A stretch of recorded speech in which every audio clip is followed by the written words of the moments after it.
I was recently in Atlanta visiting Highland Woodworking, and I had an opportunity to play with a Festool Kapex miter saw back in one of their back storerooms, all by myself and out of sight of all the store personnel.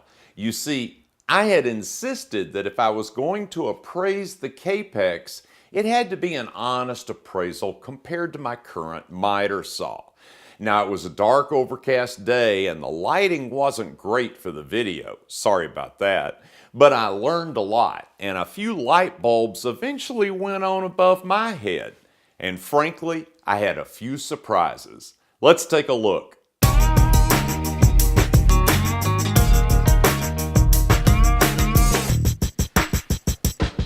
The folks at Highland Woodworking asked me to take a look at the Kapex miter saw. And I resisted a little bit because I've got a really good miter saw. It's going to take a lot to impress me. But let's take a look. While at first blush the saw seems fairly compact, the capacity is actually quite good. It'll cut 3.5 inch thick material, well actually just 4/100ths of an inch shy of 3.5 inch thick material, and it'll actually cross cut 12 inches, which is a little bit more than my current saw, so I kind of like that. And Festool's thoughtfully provided a mechanism where you can adjust the saw so that if you're cutting some wide trim, you can actually go up to 4 3/4 inches with a piece of trim standing up. We'll see how to do that in just a minute. Here on the left-hand side of the saw, we have the arbor lock, which locks the arbor when you're doing a blade change, and it also disables the motor, which is a nice safety feature. Also over here on the left-hand side is the storage for the miter fast tool. We'll cover that in just a minute, but what I wanted to show you over here is the tall miter latch. If you pull the motor head assembly forward, you can flip this latch down and slide back, and it will engage and lock the motor in this position.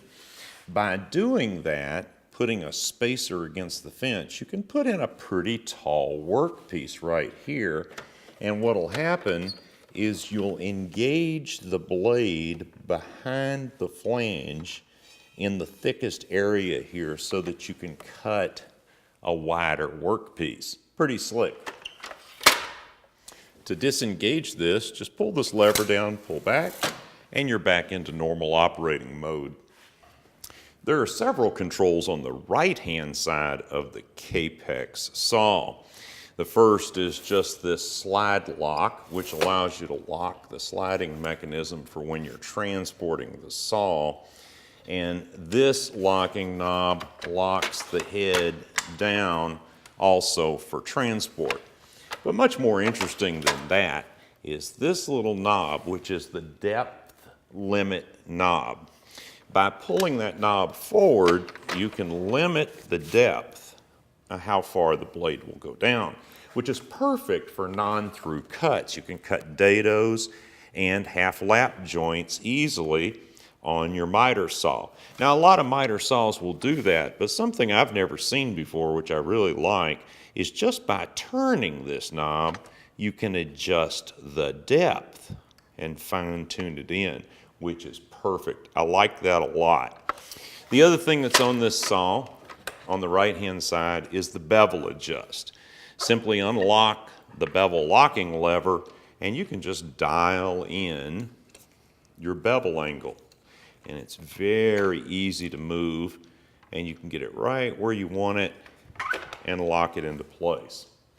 All those controls are on the right-hand side. Now let's move around to the back of the machine and see the rest of the controls. On the back of the machine, we have a switch here to control the lasers. And like a lot of Festool equipment, the motor is variable speed. And this is the thumb wheel control for the variable speed. We have dust extraction here, and there's a cord wrap on the back for the machine. But of particular interest back here is your bevel lock and bevel control. Flipping this lock lever up allows you to bevel the unit. But this dial is the bevel range selector. In this position, the saw will bevel left 45 degrees and back to 0. In this position, it will bevel both directions, both left and right. And in this position, it'll over bevel to 47 degrees left and 47 degrees right. Like most miter saws, the miter angle is controlled up front. I like this little lever action though. This is locked into position. To release that, just push down and then use your thumb to push down on that little trigger and you can move this to any angle. And of course there's positive stops provided at all the normal stops, 0, 15, 22.5, 30, and 45 degrees. And the saw will move to 50 degrees miter angle on the left and 60 degrees miter angle on the right, which is more than some saws out there on the market. That's certainly a feature. This half-degree cursor mark is really handy. There's 2 outside marks, and if you line those up with any 2 of the black marks underneath, the middle arrow will be at exactly 1/2 degree. This makes it really easy to set half-degree settings. The laser system is very bright and shows the kerf line both on the left-hand side and the right-hand side of the blade, and certainly seems to be accurate. The miter fast tool allows you to take an exact reading of either an inside corner or, by extending these arms, an outside corner, and then transfer that angle to the Kapex without any math. Once you get your reading, simply tighten up this dial, set one of the arms against the fence, and line up the laser with this track. That should give me a precise cut. When evaluating a tool, you can look at specifications, you can read reviews, and you can look at YouTube videos, but there are just some things that you don't learn until you can try the tool out for yourself. And I have discovered a feature about the Festool Kapex saw that I like best of all. And let me just show you real quick what that is.